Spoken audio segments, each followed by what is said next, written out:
Beca yang mengantarkan aku jadi dokter. Assalamualaikum warahmatullahi wabarakatuh. Halo Bunda sahabat Ainun. Semoga Bunda semuanya dalam keadaan sehat dan selalu bahagia ya. Kali ini Ainun akan membawakan cerita tentang Arif. Perjuangan seorang anak tukang becak yang bermimpi menjadi dokter demi menolong sesama.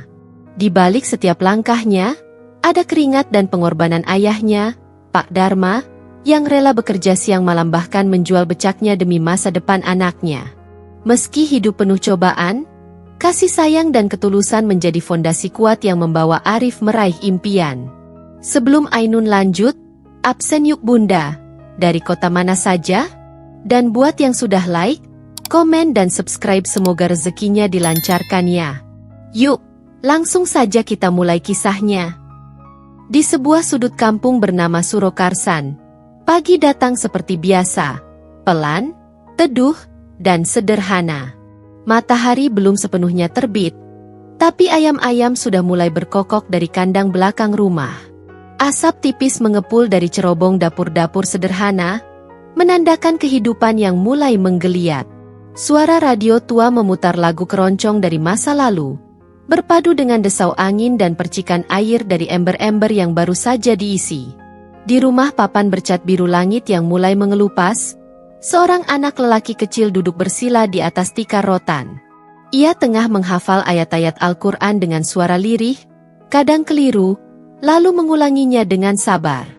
Namanya Arif Maulana, anak bungsu dari pasangan Dharma dan Sumi. Tubuhnya kurus, rambutnya cepak, dan pipinya tirus.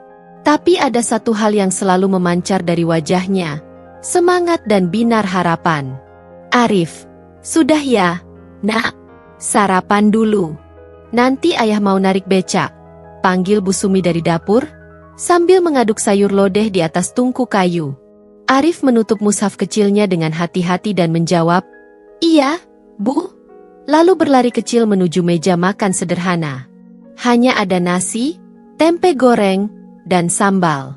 Tapi di rumah itu, setiap suap adalah rezeki yang disyukuri sepenuh hati. Sementara itu, Pak Dharma, sang ayah, sedang mengecek becak tuanya yang terparkir di bawah pohon mangga. Rangka becak itu sudah karatan. Lampunya sudah mati sejak lama, dan ban belakangnya bocor kecil. Tapi becak itulah yang selama ini menghidupi mereka, menyekolahkan Arif dan dua kakaknya, meski hanya sampai SMP. Becak itu bukan sekadar alat, melainkan saksi bisu perjuangan seorang ayah yang tak pernah menyerah pada nasib. Pak Dharma menyeka peluh yang belum sempat muncul dengan handuk kecil yang selalu tersampir di lehernya. Ia bersiul pelan, menghibur diri sebelum kembali menyusuri panasnya aspal kota. Saat itulah, Arif menghampiri. "Yah, boleh ikut?" tanyanya, sambil menggenggam lengan ayahnya. Pak Dharma tersenyum. Senyum seorang ayah yang letih tapi penuh cinta. "Boleh. Tapi duduknya tenang, jangan loncat-loncat. Kalau ada penumpang, kamu turun dulu, ya." Arif mengangguk cepat, seolah-olah itu adalah kesepakatan terpenting dalam hidupnya. Mereka pun berangkat. Pak Dharma mengayuh pelan, membelah jalanan kampung yang masih basah bekas hujan semalam. Di sisi kanan dan kiri, rumah-rumah berdinding anyaman bambu mulai membuka jendela, menyapa pagi dengan doa dan harapan. Arif duduk di kursi penumpang, menatap keluar dengan mata penuh rasa ingin tahu. Ia melihat orang-orang dewasa bersiap berangkat kerja, anak-anak lain berlarian dengan seragam sekolah, dan seorang ibu yang menggendong bayi sambil membawa bakul sayur. Semua tampak sibuk dengan hidup mereka masing-masing. Lalu, di sebuah persimpangan dekat pasar, Arif berkata pelan, "Yah, kenapa orang sakit kelihatannya sedih, ya?" Pak Dharma tidak langsung menjawab. Ia terus mengayuh becak sampai berhenti di bawah pohon beringin besar untuk mengatur napas. "Kenapa kamu tanya begitu?" sahutnya, menoleh sambil menyeka kening. Arif menggigit bibir, berpikir sejenak. Kemarin Arif lihat tetangga yang anaknya dibawa ke puskesmas. Ibunya nangis. Terus anaknya kurus, pucat, diam aja. Arif kasihan. Kalau Arif bisa bantu, Arif mau bantu. Jadi Arif mau jadi dokter. Pak Dharma terdiam. Ucapan itu sederhana. Keluar dari mulut bocah 7 tahun yang bahkan belum tahu seberapa panjang dan terjal jalan menuju cita-cita itu. Tapi kalimat itu menampar jiwanya. Menohok langsung ke titik terlemahnya sebagai ayah miskin yang bahkan terkadang harus memilih antara beli beras atau bayar uang sekolah. Dokter, ya? Bisiknya. Hampir tak terdengar. Kenapa bukan polisi? Atau guru? Arif menggeleng mantap. Karena dokter bisa nyembuhin orang. Yah, bisa bikin orang ketawa lagi. Arif mau bantu orang biar nggak sakit. Biar ibu-ibu nggak nangis lagi. Pak Dharma menunduk. Dadanya sesak, bukan karena lelah mengayuh becak, tapi karena getaran emosi yang mengguncang. Air matanya hampir jatuh, tapi ia tahan. Seorang ayah tidak boleh menangis di depan anaknya, begitu pikirnya. Tapi di lubuk hatinya, ia tahu, hari itu bukan hari biasa. Hari itu adalah hari ketika sebuah mimpi tumbuh dari benih kecil. Dan ia adalah tanah tempat benih itu berharap untuk hidup. Dengan tangan gemetar, ia mengelus kepala Arif. "Nak," katanya lirih, "kalau itu cita-citamu, ayah akan bantu sebisanya. Mungkin ayah nggak bisa belikan kamu sepatu bagus atau buku mahal. Tapi ayah janji, ayah akan narik becak lebih keras, lebih jauh, demi kamu bisa sekolah setinggi mungkin. Ayah mungkin gak pintar, tapi ayah percaya, anak ayah bisa jadi apapun yang dia mau." Arif mengangguk kecil. Ia mungkin belum mengerti betapa berat janji itu untuk ditepati. Tapi ia percaya pada ayahnya. Sama seperti ia percaya bahwa suatu hari nanti, ia akan memakai jas putih dan menolong banyak orang. Di kejauhan, matahari akhirnya muncul sepenuhnya dari balik bukit, menyinari kampung kecil itu dengan hangatnya. Hari baru telah dimulai. Dan bersama sinar pagi itu, sebuah impian kecil juga mulai menapaki langkah pertamanya. Pelan, tapi pasti. Dan Pak Dharma pun mengayuh becaknya kembali. Kali ini dengan dada lebih tegap, meski tubuhnya tetap renta. Karena kini ia bukan hanya mengayuh demi sesuap nasi. Ia mengayuh demi mimpi anaknya. Seorang anak kecil yang ingin menjadi dokter. Siang itu, matahari seakan menggantung rendah di atas kepala. Panasnya menampar-nampar kulit, membuat aspal meleleh dalam bayangan fata morgana. Orang-orang berlindung di balik pohon, warung, dan emperan toko, tapi tidak bagi Pak Dharma. Ia masih mengayuh becaknya pelan, menjemput harapan di antara deru kendaraan dan klakson yang memekakkan telinga. Keringat mengalir dari pelipisnya, menetes ke kerah kemeja lusuhnya yang sudah bertahun-tahun setia menemaninya bekerja. Tubuhnya ringkih, namun semangatnya tak pernah goyah. Di dalam dadanya, ia membawa satu tujuan yang tak pernah padam. Arif harus sekolah setinggi-tingginya. Arif harus jadi dokter. Sejak pagi buta, ia sudah mulai menarik becak. Antara stasiun lama dan pasar kota, antara rumah sakit dan terminal. Ia hafal betul daerah mana yang ramai penumpang dan mana yang harus ia hindari karena terlalu sepi. Tapi belakangan, jumlah penumpang makin sedikit. Banyak orang lebih memilih naik ojek motor atau angkot. Becak hanya ditumpangi mereka yang benar-benar tak punya pilihan lain. Namun Pak Dharma tak mengeluh. Ia tahu rezeki tak datang dari banyaknya penumpang, tapi dari keikhlasan hati dan niat baik. Di sela-sela sepinya penumpang, Pak Dharma mengambil kerja tambahan. Ia membantu pedagang pasar memanggul karung beras, mengangkat peti-peti sayuran, bahkan membersihkan selokan kecil di belakang kios ikan. Ia tidak peduli pekerjaan itu kotor, bau, atau dianggap rendah. Baginya, selama halal, semua itu layak diperjuangkan. Dan setiap malam, setelah tubuhnya remuk dan kakinya nyeri karena terlalu lama mengayuh, ia pulang dengan langkah pelan. Di teras rumah, Bu Sumi sudah menyiapkan segelas teh panas dan handuk bersih. Kadang disertai tempe hangat, kadang hanya ubi rebus. "Rezeki hari ini bagaimana, Mas?" tanya Bu Sumi lembut. Pak Dharma hanya tersenyum dan mengeluarkan uang receh dan lembaran lusuh dari saku kecil di becaknya. Ia menghitung pelan, memisahkan sedikit untuk makan, sedikit untuk kebutuhan rumah, dan sisanya, berapapun itu, dimasukkan ke dalam sebuah celengan kecil dari kaleng susu bekas, yang berdiri di atas rak di pojok ruang tamu. Celengan itu sederhana. Warnanya sudah pudar. Bagian atasnya dipotong untuk tempat menyelipkan uang.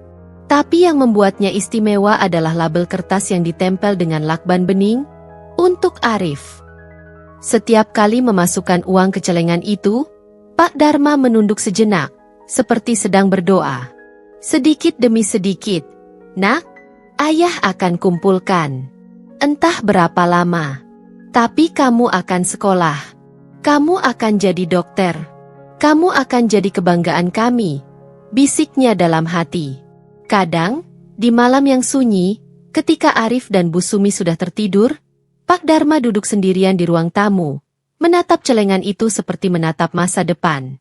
Dalam benaknya, ia membayangkan Arif mengenakan jas putih, membawa stetoskop, tersenyum di sebuah klinik kecil miliknya sendiri, melayani orang-orang kampung yang tak mampu membayar mahal untuk berobat. Tapi bayangan itu juga selalu dibarengi dengan kekhawatiran. Harga pendidikan mahal, buku, seragam, biaya pendaftaran, semuanya terasa mustahil jika dibandingkan dengan penghasilannya yang tak seberapa. Kadang, dalam keputusasaan, Pak Dharma memandangi tangannya yang kapalan, kakinya yang mulai bengkak, dan lututnya yang kadang nyeri ketika malam. Ia tahu tubuhnya tak akan selamanya kuat. Tapi ia juga tahu, selama napasnya masih ada, ia akan terus bekerja, terus menabung, terus berdoa. Pernah suatu hari, seorang teman sesama tukang becak menyarankannya ikut jalan pintas. "Dharma, kalau kamu mau, ada cara cepat kumpulin duit," bisik temannya saat mereka duduk di warung kopi. Pak Dharma menoleh curiga. "Cara cepat?" Temannya mengangguk. "Jadi kurir. Sekali antar, bisa dapat 200.000. Nggak perlu narik seharian." Pak Dharma terdiam. Ia paham betul apa maksud kurir itu. Membawa barang-barang ilegal yang dikemas rapi, dititipkan di sudut-sudut tertentu, tanpa bertanya, tanpa peduli. Ia hanya menggeleng pelan. "Aku mau uang halal. Biar lambat, tapi barakah." Temannya tertawa kecil. "Kamu idealis, Dharma. Tapi dunia ini nggak semanis harapan. Apalagi kalau kamu cuma tukang becak." Pak Dharma tidak membalas. Ia hanya menatap langit yang mulai gelap. Dalam hatinya, ia yakin, anaknya tak boleh tumbuh dari uang haram. Mimpi Arif harus dibangun dari peluh yang jujur, dari keringat yang tak mengkhianati keikhlasan. Di kamar kecil yang hanya disekat kain lusuh, Arif tidur meringkuk, memeluk buku bergambar tubuh manusia dan alat-alat kedokteran. Buku itu bukan buku baru. Ia temukan di tumpukan loak, dibelikan ayahnya dengan sisa uang narik becak beberapa minggu lalu. Halamannya sudah menguning, beberapa gambar terkelupas. Tapi bagi Arif, buku itu adalah harta paling berharga setelah keluarganya. Sementara Pak Dharma, malam itu kembali menatap celengan kaleng kecilnya. Tangannya gemetar saat memasukkan 3 lembar uang 2.000-an dan 1 lembar lusuh 10.000. Jumlah yang mungkin tampak sepele, tapi di mata seorang ayah, itu adalah investasi harapan. Setiap receh di dalamnya adalah doa yang dikumpulkan satu-satu. Dan di malam yang hening itu, di tengah sunyi kampung yang hanya diselingi suara jangkrik, Pak Dharma berbisik lirih. "Tunggu sebentar lagi, Nak. Tunggu sebentar lagi." Hari pertama Arif di SMA adalah hari yang takkan pernah ia lupakan. Seragam barunya sedikit kebesaran, hasil warisan dari anak tetangga yang sudah lulus tahun lalu. Sepatunya bukan keluaran terbaru seperti milik teman-teman lain, tapi sepatu hitam yang solnya mulai mengelupas, ditempel dengan lem Alteco agar masih bisa bertahan beberapa bulan ke depan.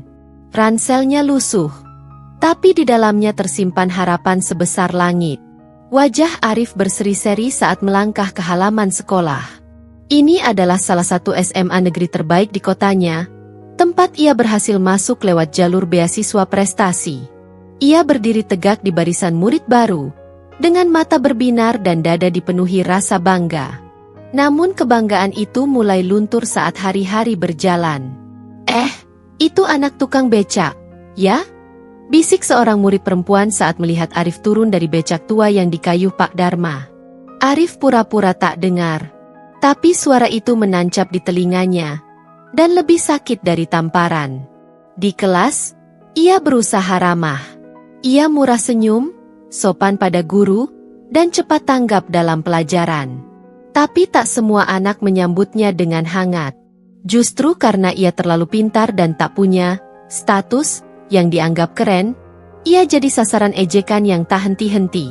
Pinter sih pinter, tapi ya tetap aja anak tukang becak, ejek Rio, anak seorang pejabat daerah, saat mereka diskusi kelompok. Awas jangan dekat-dekat, nanti sepatuku kena debu becak. Timpal Aldi sambil tertawa bersama beberapa teman yang lain. Arif menunduk, bukan karena malu, tapi karena menahan amarah dan air mata. Ia tahu ayahnya tidak patut direndahkan. Tapi bagaimana mungkin ia menjelaskan itu pada teman-teman yang hidupnya tak pernah tahu apa itu lapar atau antre beras raskin? Hari demi hari, ejekan itu terus menggerogoti semangatnya. Ia mulai menarik diri, lebih sering duduk sendiri saat istirahat, pura-pura membaca padahal hatinya gelisah. Pernah suatu hari, ia pulang dengan mata sembab. Di rumah, ia langsung masuk kamar dan tidak menjawab pertanyaan ibunya. Malamnya, Pak Dharma mendekatinya yang sedang memandangi buku pelajaran sambil menggigit bibir. "Kamu kenapa, Nak?" tanya ayahnya pelan, duduk di tepi ranjang. Arif diam, lalu akhirnya berkata lirih, "Aku capek, yah. Kenapa orang susah harus selalu jadi bahan tertawaan?" Pak Dharma mengelus punggung anaknya dengan lembut. Wajahnya keriput, namun sorot matanya tajam penuh kasih sayang. "Dunia ini memang kadang kejam, Arif. Tapi kamu harus kuat, karena kamu bukan anak sembarangan. Kamu punya mimpi yang besar, dan itu yang membuatmu beda dari mereka." Tapi mereka bilang, anak tukang becak nggak akan bisa jadi dokter. Pak Dharma menatap mata anaknya. Tangannya menggenggam jemari Arif yang kecil dan gemetar. "Kita memang miskin harta, Nak. Tapi kita kaya harapan. Dan harapan itu, asal kamu rawat dengan tekun dan doa, akan jadi kenyataan." Arif terisak pelan. Kata-kata ayahnya seperti pelukan hangat yang menenangkan badai di dalam dadanya. Sejak malam itu, Arif kembali bangkit. Ia tahu ia tidak bisa mengubah pendapat orang lain. Tapi ia bisa memilih untuk tidak menghancurkan dirinya sendiri karena pendapat itu. Ia belajar lebih keras. Ia ikut lomba-lomba sains, meski kadang tak bisa ikut les seperti siswa lain. Ia belajar dari buku perpustakaan, menyalin catatan dari teman, dan malam harinya ia berdiskusi dengan ayahnya yang walaupun tak tamat SD, tapi selalu mau mendengarkan dan memberi semangat. Suatu hari, ia mengikuti lomba cerdas cermat tingkat kota. Sekolahnya menunjuk 3 siswa, dan Arif termasuk salah satunya. Awalnya, beberapa teman menyindir keputusan itu. Yakin anak becak bisa mikir cepat. Tapi saat lomba berlangsung, semua mulut mendadak bungkam. Arif menjawab setiap pertanyaan dengan tenang dan tepat. Ia menjelaskan konsep sains dengan bahasa yang jelas, dan di babak terakhir, ia menjadi penentu kemenangan timnya. Kepala sekolah sampai berdiri dan memeluk Arif di depan umum. Wajahnya masuk koran lokal keesokan harinya, dengan judul, "Arif, anak tukang becak yang mengharumkan nama sekolah." Namun tak semua orang senang. Beberapa teman masih tetap bersikap dingin. Tapi bagi Arif, itu sudah bukan masalah. Ia telah menemukan kekuatannya. Harga diri bukan ditentukan dari pekerjaan orang tua, tapi dari nilai hidup yang kita perjuangkan. Malam itu, ketika ia pulang dan menunjukkan koran pada ayahnya, Pak Dharma hanya menatap dalam diam. Air matanya jatuh tanpa ia sadari. Ia mengusap kepala Arif pelan, lalu berkata, "Lihat, Nak, bukan becak yang menentukan arah hidupmu, tapi kemauanmu sendiri. Ayah hanya pengayuh becak, tapi kamu adalah pengayuh masa depan kita. Arif memeluk ayahnya erat. Di dadanya, ia berjanji, tak peduli seberapa berat jalan ini, ia akan terus melangkah sampai jas putih itu benar-benar melekat di tubuhnya. Hari itu, Arif pulang membawa selembar kertas yang telah lama ia impikan.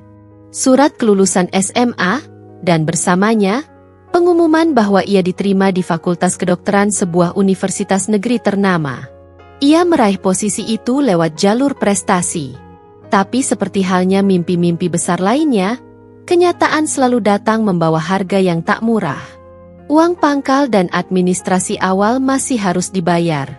Meski tidak sebesar universitas swasta, bagi keluarga seperti Arif, jumlah itu tetap terasa bagai jurang tak bertangga. Celengan kecil bertuliskan, "Untuk Arif," itu telah dibuka sejak seminggu lalu. Isinya hanya cukup untuk biaya seragam, beberapa buku awal, dan ongkos transportasi beberapa bulan pertama. Selebihnya, kosong. Pak Dharma hanya diam saat membaca rincian biaya. Tidak menangis, tidak berkeluh kesah. Ia hanya berdiri, masuk ke kamarnya yang sempit, lalu membuka lemari kayu reot di pojok ruangan. Di dalamnya, tergantung kunci tua, kunci becak satu-satunya yang sudah menemaninya sejak Arif masih balita. Pagi berikutnya, sebelum ayam berkokok, ia menyusuri jalanan ke pasar loak. Tangannya menggenggam kunci itu erat-erat. "Berapa harga becak, Bang?" tanyanya pada seorang pedagang logam tua yang biasa membeli barang bekas. Pria itu mengamati becak dengan tatapan penuh iba. "Becak kayak gini, udah nggak banyak yang narik. Tapi kalau mau saya beli, ya paling 2 juta. Itu juga kalau besi-besinya masih utuh." Pak Dharma tak banyak bicara. Ia angguk pelan. Hatinya berat, tapi pikirannya bulat. Becak itu bukan sekadar alat cari makan. Ia adalah saksi bisu dari keringat, lelah, dan cinta. Tapi kini, becak itu harus direlakan, demi sesuatu yang lebih besar. Dengan uang hasil penjualan becak dan tambahan pinjaman dari koperasi, Pak Dharma bisa membayar setengah dari biaya awal kuliah Arif. Sisanya masih menggantung, tapi ia tak menyerah. Ia berkeliling mencari pekerjaan serabutan. Kadang menjadi kuli panggul di pasar, kadang mengangkut pasir di proyek kecil, bahkan pernah menjadi tukang bersih-bersih gudang. Tubuhnya memang renta, tapi semangatnya tak pernah pudar. Tangannya kapalan, punggungnya makin bungkuk, namun matanya selalu menatap ke depan. Ia mulai bekerja pagi buta, pulang menjelang malam. Kadang ia harus tidur di emperan proyek, karena tak kuat lagi melangkah pulang. Sementara itu, Arif memulai kuliahnya dengan rasa bersalah yang tak bisa ia sembunyikan. Setiap pagi, ia berangkat dengan jaket lusuh, menyusuri ganggang kota menuju kampus. Ia menumpang angkot atau berjalan kaki. Di dalam kelas, ia menjadi salah satu mahasiswa paling menonjol. Bukan karena baju mahal atau gadget terbaru seperti teman-temannya, tapi karena ketekunan dan kehausannya akan ilmu. Tapi di balik semua pencapaian itu, ada rasa sesak yang tak bisa ia bendung. Ia tahu, saat ia duduk di kelas ber-AC, ayahnya mungkin sedang memanggul semen, membelah batu, atau tersungkur karena terjatuh dari tangga bambu. Pernah suatu malam, ia pulang ke rumah kontrakan mereka yang sederhana dan mendapati ayahnya tertidur di lantai. Tubuhnya gemetar, demam tinggi. Arif panik, membasuh wajah ayahnya dengan air hangat, lalu memanggil tetangga untuk meminta bantuan. Pak Dharma menggenggam tangan anaknya lemah. "Maafkan ayah, belum bisa bayar semua biaya kuliahmu. Ayah cuma bisa begini." Arif menangis, menggenggam tangan ayahnya erat-erat. "Jangan bicara begitu, yah.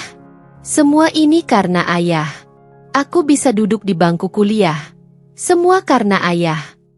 Malam itu, Arif berdoa lebih lama dari biasanya. Ia memohon agar Tuhan memberi ayahnya kekuatan, agar tubuh renta itu tak patah di tengah jalan. Keesokan harinya, Arif membuat keputusan besar. Ia mulai mencari pekerjaan paruh waktu. Awalnya sebagai penjaga perpustakaan, lalu menjadi asisten dosen, dan akhirnya membuka jasa les untuk anak-anak SD dan SMP di sekitar kampus. Ia kuliah sambil bekerja. Setiap malam, ia baru pulang menjelang larut. Lelah, tapi tidak pernah mengeluh. Ia tahu, hidup telah memberinya dua pilihan, berjuang atau menyerah. Dan ia memilih yang pertama, demi ayahnya, demi semua peluh yang sudah tercurah. Musim hujan tiba. Hujan turun hampir setiap hari. Proyek bangunan tempat Pak Dharma bekerja ditunda. Tak ada pemasukan, tak ada penghasilan. Ia mulai bingung, tapi tidak berhenti mencari. Ia tawarkan tenaganya ke toko-toko. Kadang hanya dibayar dengan sekantong beras atau mie instan. Ia terima semua. Di tengah malam, saat Arif sedang membaca buku anatomi, ia mendengar batuk ayahnya dari balik dinding. Batuk yang berat, panjang, dan terdengar menyayat. Arif bangkit dari duduknya, menghampiri sang ayah. Pak Dharma sedang duduk di dipan kecil, berselimut sarung tipis. Wajahnya pucat, tubuhnya lemah. "Ayah sakit?" tanya Arif khawatir. Pak Dharma tersenyum kecil. "Hanya masuk angin. Sudah biasa." Arif tahu, itu bukan hanya masuk angin. Tapi ia juga tahu, ayahnya takkan mau diperiksa ke dokter. Bukan karena tidak percaya, tapi karena tidak ingin membebani. Arif menggenggam tangan ayahnya, dan dalam hati ia bersumpah, "Suatu hari nanti, aku akan jadi dokter. Bukan hanya untuk orang lain, tapi pertama-tama, untuk ayah." Langit kota itu jarang benar-benar cerah. Di antara gedung-gedung kampus yang menjulang, Arif berjalan dengan langkah cepat, membelah kerumunan mahasiswa yang sibuk dengan dunia masing-masing. Di punggungnya, ransel berat berisi buku tebal anatomi, jurnal patologi, dan satu kotak makan kecil yang ia siapkan sendiri sebelum berangkat subuh tadi. Fakultas kedokteran bukan tempat yang ramah bagi mereka yang ingin santai. Jadwal kuliah padat, praktikum melelahkan, dan tuntutan akademis begitu tinggi. Banyak mahasiswa mengeluh, tapi Arif tak punya waktu untuk mengeluh. Ia terlalu sibuk bertahan. Setiap pagi ia kuliah, siang hingga sore bekerja sebagai asisten laboratorium dan guru les privat. Malam hari, ia menulis ulang catatan kuliahnya, membaca jurnal dalam bahasa Inggris, dan menyelipkan doa di antara lembar-lembar kertas. "Tolong, Tuhan, jangan biarkan ayah jatuh sebelum aku bisa berdiri sendiri." Di rumah kontrakan kecil mereka, Pak Dharma mulai sering batuk. Awalnya hanya ringan, lalu menjadi parah. Kadang disertai napas pendek dan keringat dingin. Tapi seperti biasanya, ia selalu menutupi semua itu dengan senyum dan jawaban klise. "Cuma kecapean, Rif." Setiap pagi, Pak Dharma tetap berangkat. Sekarang ia tak lagi kuat memanggul semen atau mengangkat batu bata. Jadi ia bekerja membantu di warung sayur, menyapu halaman, menata keranjang, dan sesekali mengantar pesanan ke rumah pelanggan. Wajahnya makin tirus. Matanya mulai cekung. Tapi setiap kali Arif pulang, ia tetap menyambut dengan suara ceria dan menyuguhkan teh hangat seadanya. "Gimana kuliahnya hari ini? Udah bisa nyuntik orang? Belum?" candanya suatu malam, sambil batu kecil yang cepat ia tutupi dengan tangan. Arif tertawa, tapi hatinya bergetar. Ia tahu betul, tubuh ayahnya sedang tidak baik-baik saja. Suatu hari, Arif pulang lebih cepat dari kampus karena dosennya mendadak sakit. Saat membuka pintu rumah, ia mendapati ayahnya sedang terduduk di lantai dapur, menggigil. Wajahnya pucat, tubuhnya basah oleh keringat. Di tangannya, masih ada ember berisi air cucian piring. "Ayah!" seru Arif panik. Ia berlari menghampiri, memapah tubuh lemah itu ke tempat tidur. Pak Dharma berusaha tersenyum, meski jelas terlihat kesakitan. "Ayah cuma pusing sedikit. Nggak usah khawatir. Sudah biasa." Arif tak percaya lagi pada kalimat itu. Ia langsung menghubungi teman kuliahnya yang sedang magang di klinik, dan malam itu juga membawa ayahnya ke puskesmas terdekat. Hasil pemeriksaan awal menunjukkan gejala paru-paru basah dan anemia. Dokter menyarankan pemeriksaan lanjutan ke rumah sakit, tapi Pak Dharma menolak. Jangan buang uang untuk ayah. Tabungan itu buat kuliahmu, bukan buat orang tua renta. Kalimat itu membuat dada Arif sesak. Ia duduk di samping ayahnya, memegang tangan kasar yang penuh kapalan itu. Kalau bukan karena ayah, aku bahkan gak akan pernah bisa nyentuh pintu gerbang kampus. Jangan pernah bilang begitu lagi, yah. Sejak malam itu, Arif makin membagi waktunya. Ia kuliah pagi hingga sore, kerja les malam hari, dan setiap malam menjelang tidur ia pastikan ayahnya minum obat, makan cukup, dan tidak menggigil lagi. Namun, tubuh manusia ada batasnya. Di tengah semester, Arif mulai merasa kelelahan. Ia pernah tertidur di laboratorium, dan sekali waktu pingsan di halte bus. Ketika bangun di klinik kampus, ia hanya berkata, "Saya cuma kurang tidur, Dok." Padahal hatinya tahu, ia sedang ditarik dua arah, mimpi dan kenyataan. Pada suatu sesi kuliah, dosennya bertanya, "Mengapa kalian ingin jadi dokter?" Mahasiswa lain menjawab dengan berbagai alasan. Ingin membantu orang, menyelamatkan nyawa, mendapatkan posisi yang dihormati. Tapi saat giliran Arif, ia terdiam sesaat. Kemudian berkata pelan, "Saya ingin jadi dokter supaya suatu hari nanti, tidak ada lagi orang tua seperti ayah saya yang memilih menahan sakit karena takut membebani anaknya." Kelas hening. Sang dosen hanya menatapnya lama, lalu mengangguk dalam diam. Hari demi hari berlalu. Arif makin tangguh, makin pandai. Ia mulai dipercaya ikut penelitian kecil, dan salah satu dosennya diam-diam mengamati kerja kerasnya. Suatu hari, dosen itu memanggilnya dan menawarkan beasiswa internal yayasan fakultas, setelah melihat nilai akademiknya yang luar biasa. "Ini bukan cuma untuk prestasimu," ujar sang dosen. "Tapi karena kami melihat semangat hidup yang jarang ada pada mahasiswa seusiamu." Arif menunduk. Matanya berkaca-kaca. Ia tahu, itu adalah jawaban dari semua malam tanpa tidur. Semua makan dengan lauk seadanya, semua langkah kaki lelah demi masa depan. Malam itu, saat pulang dan membawa kabar baik tentang beasiswa, Pak Dharma sedang tertidur. Wajahnya tenang, nafasnya pelan. Di samping bantalnya, ada secari kertas, coretan tangan ayahnya, barangkali dibuat saat Arif belum pulang. "Kalau suatu hari ayah nggak ada, jangan pernah berhenti sekolah. Karena mimpi kamu adalah hidup ayah yang sesungguhnya." Arif menggenggam kertas itu erat-erat. Air matanya jatuh diam-diam, tapi di dalam dada, ada kekuatan baru yang menyala. Ia tahu, jalan masih panjang. Tapi ia juga tahu, ia tidak berjalan sendirian. Hari itu langit tampak biasa. Di kampus, Arif tenggelam dalam tumpukan laporan praktikum dan jadwal ujian tengah semester. Jam tangan murah di pergelangan kirinya menunjukkan pukul 3 sore. Sisa jadwal hari itu tinggal satu kelas. Namun pikirannya sudah melayang pada rencana malam, mengajar les privat dan menyelesaikan tugas anatomi yang menumpuk.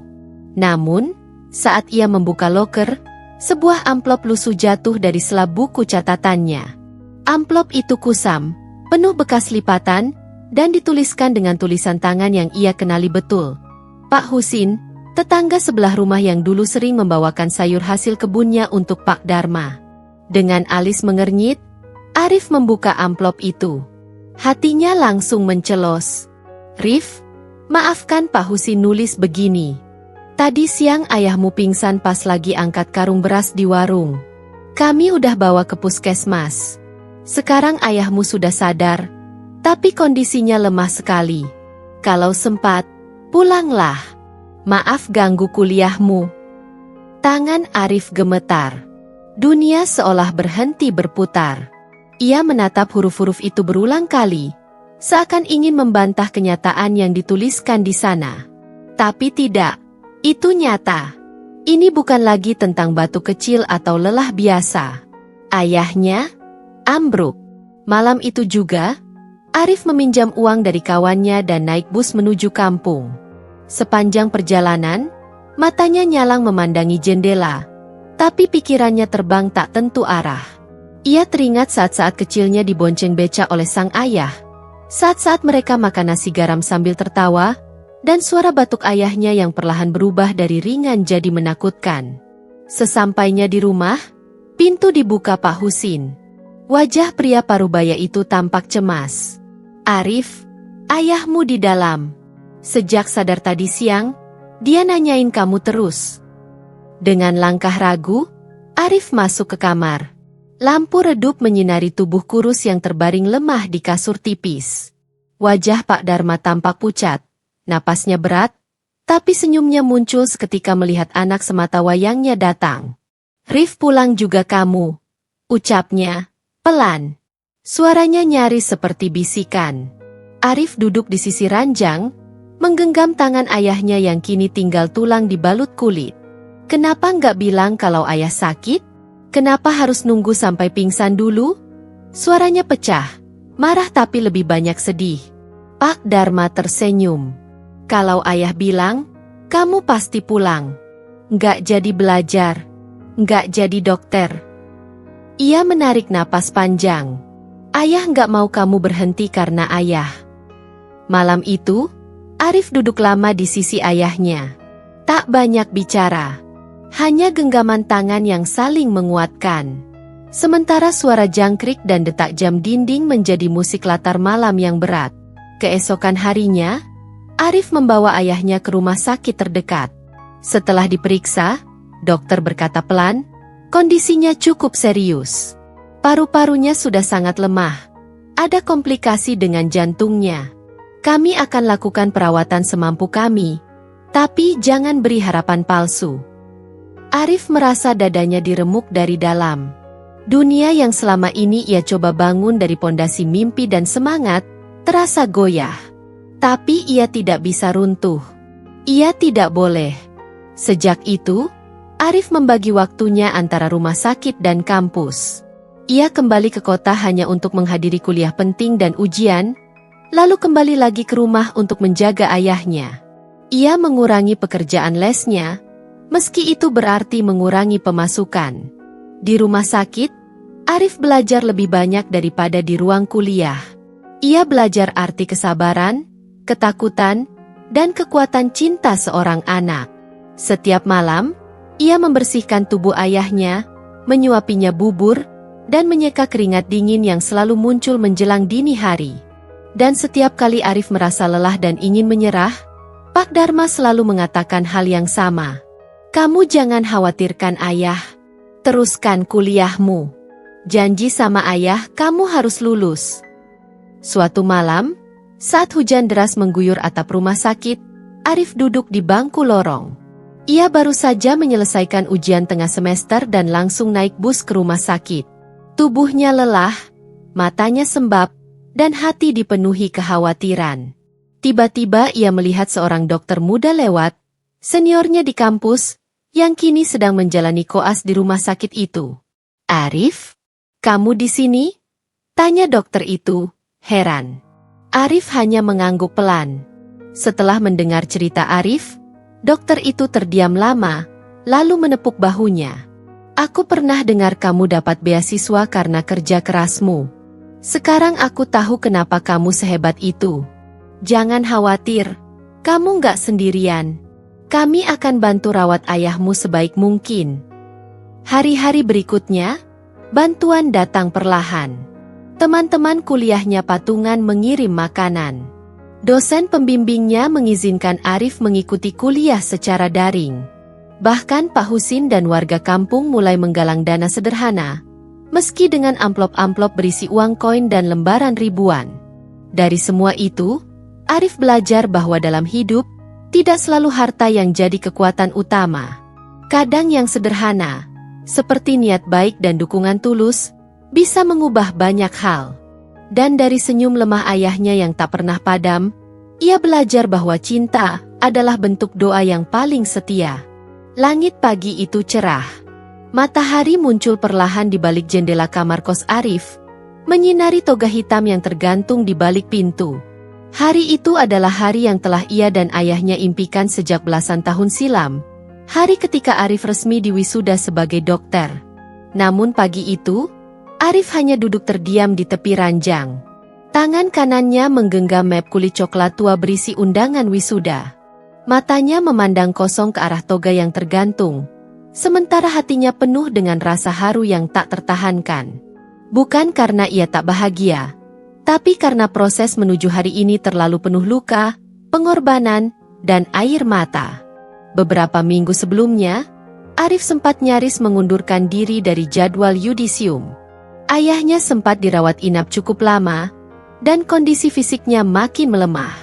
Saat dokter menyarankan rawat jalan dengan pantauan intensif, Arif mengajukan cuti kuliah. Ia rela tak ikut gelombang pertama wisuda demi menjaga ayahnya. Tapi, seperti biasa, Pak Dharma menolak dengan kalimatnya yang pelan namun tegas. Jangan tunda cita-citamu hanya karena tubuh ayah sudah lelah. Tubuh ayah boleh rapuh, tapi semangat ayah untuk melihat kamu pakai jas putih itu masih kuat, Nak. Dan kalimat itu berhasil membuat Arif berdiri kembali, melanjutkan ujian klinis terakhirnya, menyelesaikan laporan-laporan berat yang memerlukan begadang tak kenal waktu, dan akhirnya lulus dengan nilai nyaris sempurna. Hari ini, semua perjuangan itu menemukan muaranya. Gedung wisuda penuh sesak. Ratusan mahasiswa berseragam toga hitam dengan selempang hijau khas Fakultas Kedokteran duduk berjajar rapi. Musik instrumental mengalun lembut. Sementara para orang tua duduk di tribun penonton, memegang kamera, bunga, atau sekadar sapu tangan untuk menghapus haru. Di antara deretan kursi penonton, tampak Pak Dharma duduk di kursi roda, mengenakan kemeja putih polos dan celana kain longgar. Wajahnya terlihat lebih tirus, tetapi matanya berbinar. Binarnya seorang ayah yang tengah menyaksikan mimpi anaknya menjadi nyata. Arif berdiri di panggung dengan napas berat. Saat namanya dipanggil oleh dekan, ia melangkah maju dengan langkah pasti, menggenggam map ijazah, lalu menatap ke arah ayahnya di kejauhan. Dunia terasa berhenti sejenak. Setelah prosesi selesai, para mahasiswa sibuk bersuah foto dan berpelukan. Namun Arif hanya melangkah pelan, menuruni tangga menuju ayahnya yang menunggu di bawah pohon besar di halaman kampus. Wajah Pak Dharma disinari mentari sore, dan senyum kecil tak pernah lepas dari bibirnya. Arif berjongkok di hadapan ayahnya. Ia melepas toga dan selempangnya, lalu meletakkan map ijazah ke pangkuan Pak Dharma. Ini bukan hanya milik Arif. Yah, ini milik ayah juga, ucapnya dengan suara bergetar. Pak Dharma terdiam. Tangan keriputnya menyentuh map itu perlahan, seakan takut itu hanya ilusi. Lalu, ia menatap anaknya lama, sangat lama, sebelum akhirnya bicara. Kau telah menyembuhkan luka-luka hidup ayah dengan kesuksesanmu, Rif. Semua sakit, lelah, dan lapar selama ini hilang sudah. Lihat kamu hari ini, itu lebih dari cukup. Air mata Arif akhirnya tumpah. Ia memeluk ayahnya erat. Pelukan yang memuat semua rasa yang tak bisa diucap. Syukur, cinta, dan permintaan maaf karena belum bisa membalas semua pengorbanan. Orang-orang di sekitar mereka ikut terdiam, menyaksikan momen itu. Seorang fotografer kampus bahkan menghentikan jepretan wisuda lainnya hanya untuk mengabadikan pelukan itu. Pelukan antara seorang ayah yang nyaris kehilangan segalanya, dan anak lelaki yang telah mengubah hidup keduanya dengan tekad. Malam harinya, mereka pulang ke rumah kecil di pinggiran kampung. Di ruang tamu, Pak Dharma duduk bersandar dengan napas tenang. Sementara Arif menyiapkan makan malam sederhana, sayur bening dan telur dadar. Saat mereka makan, Pak Dharma berkata pelan, "Besok kamu harus mulai pikirkan soal tempat kerja. Ayah ingin lihat kamu pakai jas putih itu, bantu orang-orang seperti kita, yang dulu nggak bisa bayar rumah sakit." Arif mengangguk, menahan haru. Arif akan jadi dokter yang jujur dan adil, yah, yang nggak pilih-pilih pasien. Yang bisa jadi pelindung buat orang-orang kecil. Seperti ayah pernah jadi pelindung buat Arif. Pak Dharma tersenyum, lalu menatap langit-langit rumah yang mulai lapuk. Kalau besok ayah sudah nggak ada, ayah tenang. Kamu sudah jadi orang yang ayah impikan. Dan malam itu, sebelum tidur, Arif duduk di teras, mengenang perjalanan hidupnya. Ia sadar bahwa gelar dokter bukanlah akhir dari perjuangan, tapi pintu pembuka untuk membalas cinta ayahnya dan mengabdi pada dunia. Ia memandang langit malam dan berbisik, "Ini baru permulaan, Yah. Terima kasih untuk semuanya." Hari pertama Arif mengenakan jas putih sebagai dokter muda di rumah sakit daerah itu bukan sekadar rutinitas baru. Itu adalah awal dari janji yang ia bisikan pada langit malam usai wisuda. Bukan rumah sakit mewah di tengah kota yang dipilihnya, melainkan sebuah rumah sakit kecil di pinggiran kota, tempat antrean pasien lebih panjang dari kasur rawat inap, dan suara keluhan sering dikalahkan oleh diam mereka yang pasrah. Banyak teman seangkatannya memilih rumah sakit ternama dengan fasilitas lengkap, jam kerja manusiawi, dan pasien yang datang dengan asuransi serta mobil pribadi. Tapi tidak dengan Arif. Ia memilih tempat ini karena percaya bahwa pengabdian tidak selalu harus dimulai dari tempat nyaman. Rumah sakit itu hanya memiliki 3 dokter umum dan 1 dokter gigi. Seringkali, Arif harus menangani pasien lebih dari kapasitas ideal. Tapi ia tak mengeluh. Ia tahu wajah-wajah letih yang datang ke meja periksa bukan sekadar mencari resep obat, tetapi harapan.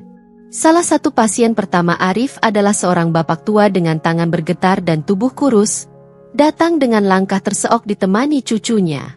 Mereka menunggu sejak subuh. Ketika duduk di kursi ruang pemeriksaan, sang kakek terus menunduk, tampak cemas. Arif menyambut mereka dengan senyum hangat. "Apa kabar, Pak?" "Maaf, Dok, kalau saya nggak bisa bayar langsung, cucu saya cuma bawa uang 5.000, katanya, nyaris berbisik. Arif menatap pria itu lama, dan entah kenapa, ia melihat sosok ayahnya di sana, tubuh renta, tangan kasar, dan raut wajah yang pernah berjuang dengan sepeda becak demi satu tujuan. Arif tersenyum kecil dan berkata, "Kita nggak sedang bicara soal uang, Pak. Sekarang kita bicara soal kesehatan Bapak dulu." Ia pun memeriksa sang kakek dengan telaten, menjelaskan kondisinya tanpa terburu-buru, lalu memberikan resep obat generik dan memberitahu cucunya cara merawat sang kakek di rumah. Sebelum mereka pergi, Arif menyelipkan sesuatu ke tangan si cucu, selembar uang 20.000. "Buat beli makan nanti siang. Ya, jangan bilang siapa-siapa," ucapnya dengan kedipan mata. Itulah hari pertama Arif benar-benar merasa menjadi dokter. Bukan karena jas putih yang ia kenakan, tetapi karena mampu menjadi pelindung, seperti yang pernah ia janjikan dalam hati. Hari-hari berikutnya semakin berat. Kadang ia harus bergantian jaga malam, tidur hanya 2 jam, lalu lanjut menerima pasien sejak pagi. Pernah suatu kali, ia menangani 4 pasien gawat darurat dalam waktu bersamaan.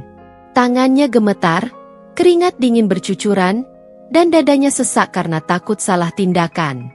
Namun di tengah kelelahan itu, Arif selalu mengingat satu kalimat, "Kita miskin harta, tapi kaya harapan." Ia menuliskannya di balik name tag jas dokternya, agar setiap ia menunduk, ia bisa membacanya kembali. Ia tidak bekerja demi status atau pujian, tetapi demi memenuhi janji pada seorang tukang becak bernama Dharma. Dalam 2 bulan, nama Arif mulai dikenal oleh warga sekitar.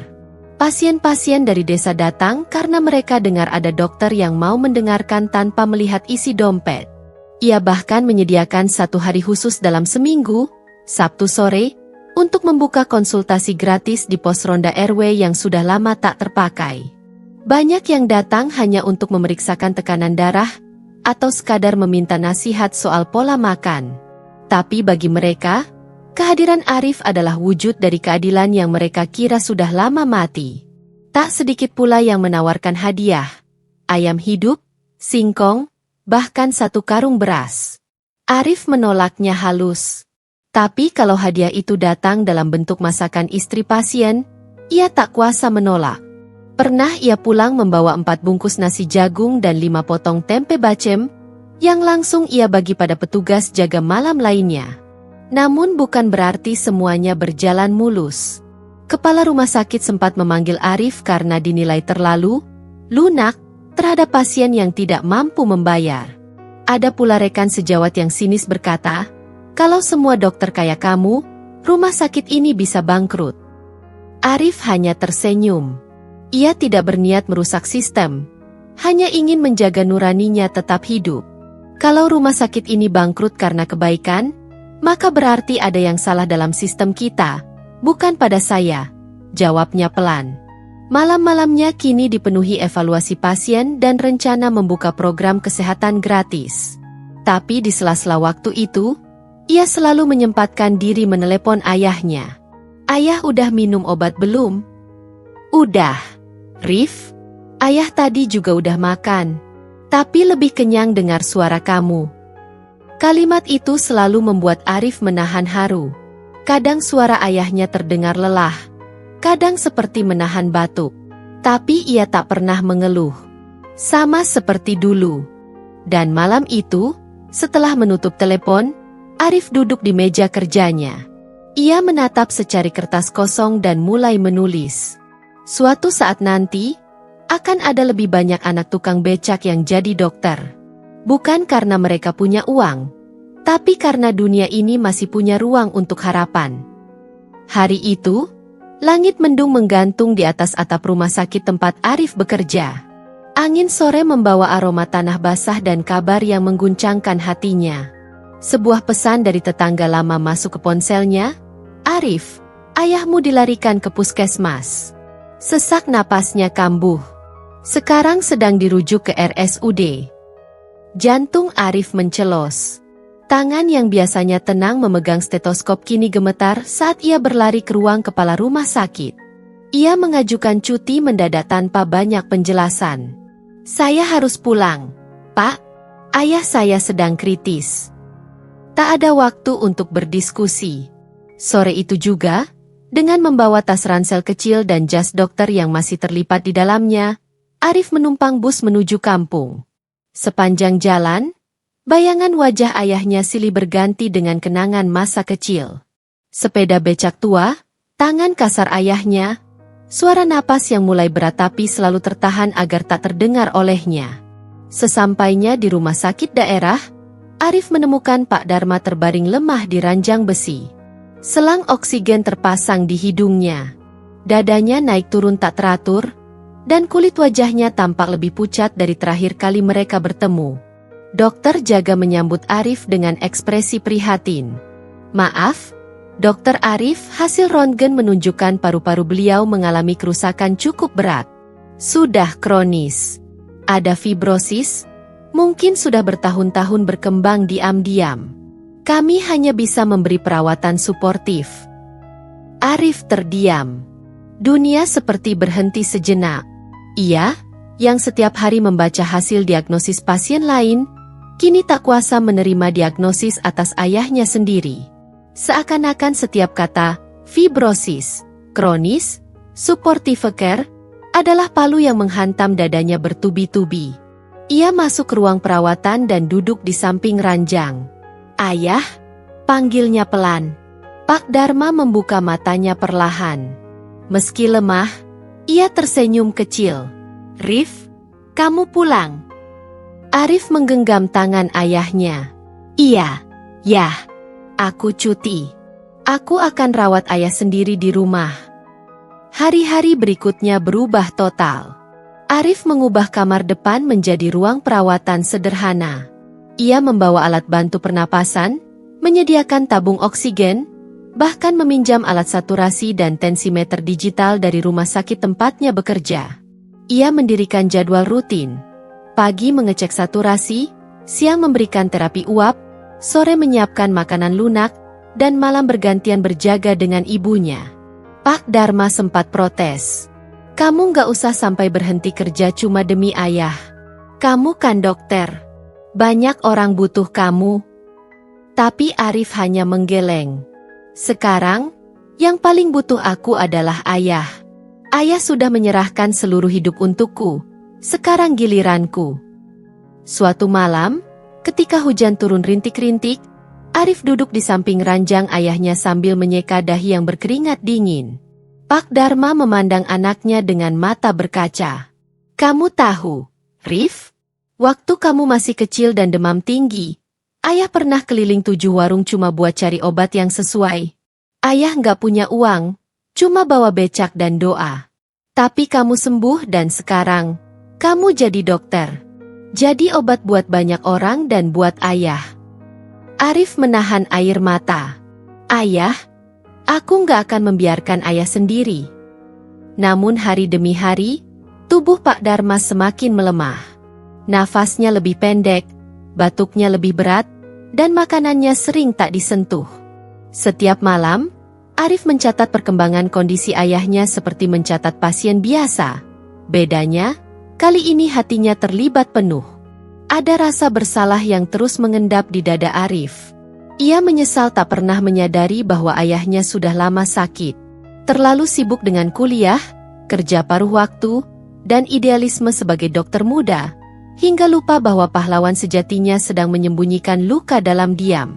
Suatu subuh, Pak Dharma terbangun dengan susah payah dan memanggil Arif. Rif, kalau suatu hari nanti ayah nggak bisa bangun lagi, jangan berhenti tersenyum. Hidup kamu masih panjang. Jangan habiskan waktumu untuk sedih. Arif menggenggam tangan ayahnya erat. Ayah nggak boleh ngomong begitu. Ayah harus sembuh. Kita masih punya banyak waktu. Pak Dharma menggeleng lemah, lalu menatap mata anaknya dengan tatapan penuh cinta. Ayah bangga sekali sama kamu. Kamu bukan cuma jadi dokter buat orang lain, tapi kamu telah jadi penawar luka buat ayah sejak lama. Dan malam itu, ketika hujan kembali turun dengan pelan, Arif tak bisa tidur. Ia duduk di depan celengan tua yang dulu diberi label untuk Arif, yang kini pecahannya disimpan dalam kotak kenangan. Ia tahu, tak peduli seberapa dalam ilmunya sebagai dokter, tak semua sakit bisa disembuhkan. Tapi ia juga tahu, cinta yang ditanam ayahnya sejak dulu tak pernah sia-sia. Mentari pagi masuk lewat sela-sela jendela rumah sederhana mereka. Dedaunan yang bergoyang diterpa angin lembut seakan turut menyampaikan harapan tipis yang masih bersemayam di hati Arif. Di kamar depan yang kini berubah menjadi ruang perawatan, ia duduk di sisi ranjang Pak Dharma, menggenggam tangan kurus yang dulu begitu kuat mengayuh becak demi masa depannya. Pak Dharma semakin lemah. Nafasnya sering tertahan. Kadang, ia terbangun karena batuk yang panjang, diselingi nyeri di dada. Tapi di tengah semua itu, senyumnya tetap hadir, meski pucat dan nyaris tak tampak. Arif kini menjelma menjadi segalanya bagi ayahnya. Bukan hanya sebagai anak, tapi perawat, teman bicara, pelindung, bahkan penjaga malam. Setiap hari dimulai dengan ritual penuh cinta. Arif bangun lebih awal untuk mempersiapkan air hangat, lalu dengan sangat hati-hati ia membersihkan tubuh ayahnya. Ia menyeka wajah sang ayah dengan kain lembut, membasuh tangan dan kakinya, bahkan memotong kukunya. Tangannya tak pernah gemetar, karena ia tahu, di masa kecilnya, ayahnya juga tak pernah gemetar saat menggendongnya saat demam tinggi atau mengganti pakaian saat ia menangis di malam hari. Setelah itu, ia menyuapi ayahnya dengan bubur yang dimasaknya sendiri. Pelan-pelan, dengan sabar, ia tiup agar tidak terlalu panas. Kadang ayahnya menolak, menutup mulut, atau hanya makan 2 sendok. Tapi Arif tak pernah marah, hanya tersenyum dan berkata, "Sedikit pun tidak apa, yah. Yang penting ayah tetap makan." Malam hari, ketika suara jangkrik memenuhi udara, Arif memijat kaki ayahnya dengan minyak kayu putih. Seperti yang dulu dilakukan ayahnya ketika ia pulang sekolah dalam kondisi kelelahan. Ia tahu ayahnya kesakitan, tapi tak pernah mengeluh. Justru sesekali Pak Dharma berseloroh dengan suara serak, "Dulu kamu suka lari-lari sampai jatuh, sekarang giliran ayah yang gak bisa lari dari usia." Arif tertawa kecil, meski ada air mata yang menggenang di pelupuk matanya. "Ayah tahu nggak?" ucap Arif suatu malam, saat mereka hanya berdua dalam keheningan kamar. "Setiap aku lelah kuliah dulu, aku selalu ingat punggung ayah yang basah oleh keringat saat narik becak. Itu yang bikin aku kuat. Ayah mungkin gak sekolah tinggi, Tapi pelajaran dari ayah tentang hidup lebih dalam dari buku manapun yang pernah aku baca. Pak Dharma terdiam lama sebelum menjawab. Ayah hanya ingin kamu hidup lebih baik dari ayah. Itu saja. Tetangga-tetangga sesekali datang menjenguk. Mereka takjub melihat bagaimana Arif memperlakukan ayahnya. Seorang dokter muda, lulusan universitas ternama, merawat ayahnya seperti seorang bayi, tanpa rasa malu, tanpa gengsi. Banyak dari mereka menunduk ketika melihat itu, merasa malu karena selama ini hanya tahu menilai orang dari profesi, bukan dari hati. Salah satu tetangga berkata lirih kepada istrinya saat pulang dari menjenguk, Pak Dharma itu mungkin tak pernah punya rumah mewah atau mobil, tapi lihat bagaimana anaknya merawat dia. Itu warisan yang gak bisa dibeli.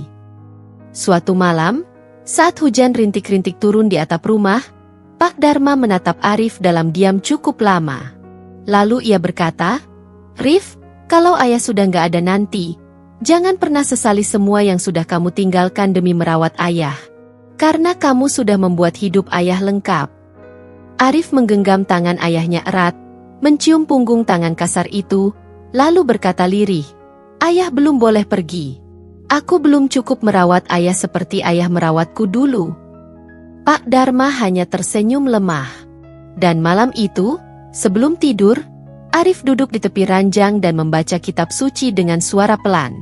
Ayahnya tertidur dengan damai. Napasnya berat namun masih teratur. Arif tahu, ia sedang berjalan di lorong waktu terakhir bersama pahlawan sejatinya. Dan ia akan terus berjalan, tanpa lelah, meski tahu ujungnya adalah perpisahan. Karena bagi Arif, merawat ayahnya bukanlah beban. Itu adalah kehormatan. Hujan turun pelan malam itu. Butir-butirnya mengetuk lembut atap rumah seperti nada sendu yang datang tanpa aba-aba. Udara terasa dingin, tetapi tak sedingin kecemasan yang menggelayut di dada Arif. Di kamar depan, lampu redup menyinari wajah pucat Pak Dharma yang terbaring lemah. Matanya sudah mulai sering terpejam, dan tubuhnya yang kurus tinggal tulang dan kulit seolah tengah berpacu dengan waktu. Nafasnya tak lagi teratur. Setiap tarikan terasa berat, disertai bunyi lirih yang seakan mengisyaratkan waktunya hampir tiba. Arif duduk di samping ranjang sejak sore. Ia tak beranjak sedikit pun. Tangan kanannya menggenggam jemari ayahnya yang dingin, sementara tangan kirinya memegang setumpuk surat-surat kecil dari masa kecilnya, yang pernah ia tulis dan selipkan di bawah bantal ayahnya.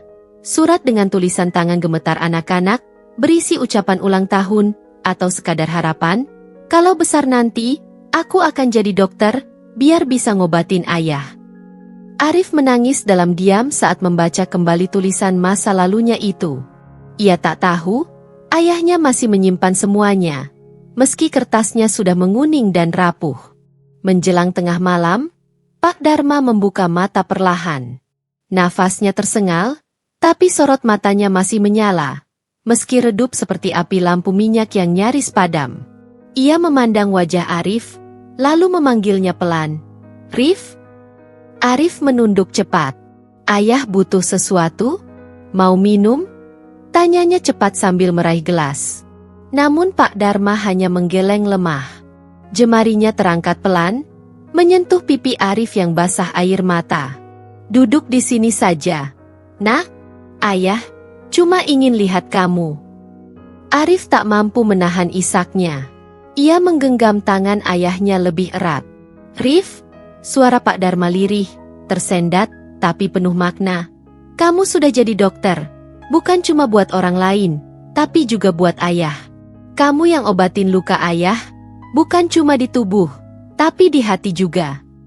Arif menggeleng, mencoba bicara, tapi suaranya tercekat. Ayah bangga, lanjut Pak Dharma, dengan napas semakin berat. Kamu anak ayah yang paling hebat. Bukan karena gelar dokter, tapi karena kamu manusia. Manusia yang tahu caranya mencintai tanpa syarat. Tangisan Arif pecah. Ia merebahkan kepala di dada ayahnya, yang kini bergerak naik turun begitu pelan, seperti gelombang terakhir di ujung samudra. Dalam pelukan itu, pelukan yang dulu mengayunnya saat kecil, Pak Dharma menarik napas panjang, Satu tarikan yang terdengar berat dan dalam, lalu hening. Sun. Arif mendongak, mengguncang lembut tubuh ayahnya, memanggilnya pelan. Ya, ayah. Namun tak ada respons. Hanya ketenangan yang ganjil. Air mata jatuh deras dari wajah Arif saat ia menyadari. Malam ini, ia kehilangan bagian paling penting dari hidupnya. Pak Dharma telah berpulang. Malam itu, Arif tidak menangis keras. Ia hanya duduk memeluk tubuh ayahnya yang telah kaku. Seperti anak kecil yang tak ingin kehilangan mainan kesayangannya. Ia tahu, tubuh ayahnya telah lelah. Tapi tetap, rasa kehilangan itu seperti pisau dingin yang menancap diam-diam di ulu hatinya. Tetangga-tetangga berdatangan menjelang subuh. Beberapa membawa selimut, beberapa membantu menyiapkan keperluan pemakaman. Arif sendiri yang memandikan jenazah ayahnya. Tangannya gemetar, tapi ia ingin memberikan penghormatan terakhir dengan tangannya sendiri. Saat matahari terbit di ufuk timur, Arif berdiri di sisi pusara yang masih basah tanahnya. Di tangannya, ia genggam foto lama. Foto dirinya yang masih bocah duduk di becak bersama ayahnya. Ia menatap langit, lalu berkata dalam hati, "Ayah, aku tidak akan pernah bisa membalas semua yang ayah berikan. Tapi setiap pasien yang aku tolong nanti, akan selalu jadi bentuk terima kasihku. Karena semua itu bermula dari cinta dan keringat ayah." Dan saat angin bertiup lembut melewati pepohonan pemakaman, Arif merasa, untuk pertama kalinya ayahnya benar-benar damai. Di sebuah sudut kampung sederhana, berdiri bangunan kecil berdinding putih bersih dengan papan kayu sederhana bertuliskan, "Klinik Dharma, untuk semua yang ingin sembuh dengan cinta." Itulah warisan yang Arif bangun setelah bertahun-tahun mengabdikan diri sebagai dokter. Klinik itu bukan hanya tempat untuk menyuntik atau memberi resep. Klinik itu adalah lambang cinta seorang anak kepada ayahnya. Sebuah perwujudan dari doa-doa yang dulu lahir dari becak tua dan keringat lusuh seorang lelaki bernama Pak Dharma. Arif berdiri di halaman klinik setiap pagi, menyapa pasien satu persatu. Warga kampung, buruh, penjual sayur, pemulung, bahkan anak-anak jalanan, semua merasa aman dan dihargai di sana. Tak ada biaya masuk, tak ada ruang VIP, tak ada diskriminasi. Yang ada hanya senyum, sapaan hangat, dan tangan dokter yang menyentuh dengan kasih, bukan sekadar prosedur medis. Setiap dinding di dalam klinik memiliki cerita. Ada foto kecil Pak Dharma di ruang tunggu, mengenakan kemeja usang dan topi becak yang khas. Di bawahnya tertulis kutipan yang membuat banyak orang terdiam. "Kita mungkin miskin harta, tapi jangan pernah miskin harapan." Suatu hari, seorang anak laki-laki datang dengan ayahnya yang sakit. Sang ayah terlihat malu-malu karena tak punya uang. Tapi Arif menyambut mereka seperti tamu kehormatan. "Tak usah pikirkan soal uang," ucap Arif lembut sambil memeriksa sang ayah. "Kesehatan adalah hak semua orang, bukan hanya milik orang kaya." Si anak bertanya polos, "Dokter nggak capek nolong orang terus?" Arif tersenyum. "Dulu, waktu saya kecil, ada seseorang yang menarik becak siang malam supaya saya bisa sekolah. Dia nggak pernah bilang capek, jadi saya juga tidak boleh mudah lelah." Anak itu mengangguk, dan Arif tahu, di balik mata polos itu, ada benih harapan yang sedang tumbuh. Seperti dulu benih itu ditanam Pak Dharma dalam dirinya. Tahun demi tahun berlalu, klinik Dharma tumbuh menjadi tempat belajar. Bukan hanya bagi pasien, tapi juga bagi para calon dokter muda. Banyak dari mereka yang datang bukan karena ingin gaji besar, tapi karena terinspirasi oleh kisah Arif dan ayahnya. Mereka belajar bahwa menjadi dokter bukan hanya soal menyelamatkan nyawa, tapi juga menyentuh hati. Arif tak pernah lupa asal-muasal semua ini. Setiap hari ulang tahun sang ayah, ia pergi ke makam, membersihkannya, lalu duduk lama sambil membaca surat yang dulu ia tulis waktu kecil. Surat yang bertuliskan, "Ayah, aku akan jadi dokter. Biar nanti bisa ngobatin ayah." Meskipun kini ayahnya sudah tiada, Arif merasa kehadiran Pak Dharma selalu ada. Dalam senyum pasien, dalam hangatnya genggaman tangan seorang ibu, dalam tangisan lega anak-anak yang sembuh. Suatu malam, Arif menulis di jurnal pribadinya. Ayah telah mengajari aku bahwa cinta sejati tidak butuh panggung. Ia bekerja diam-diam, dalam peluh dan pengorbanan. Klinik ini bukan milikku. Klinik ini milik setiap orang yang pernah dicintai oleh seseorang yang diam-diam berjuang untuk mereka. Ia menutup buku itu, menatap langit dari jendela klinik yang terbuka, dan berbisik dalam hati. Terima kasih, Ayah. Warisan terbesarmu bukan uang, bukan rumah, tapi cinta. Dan cinta itu, kini aku teruskan. Dan langit malam, seolah ikut tersenyum.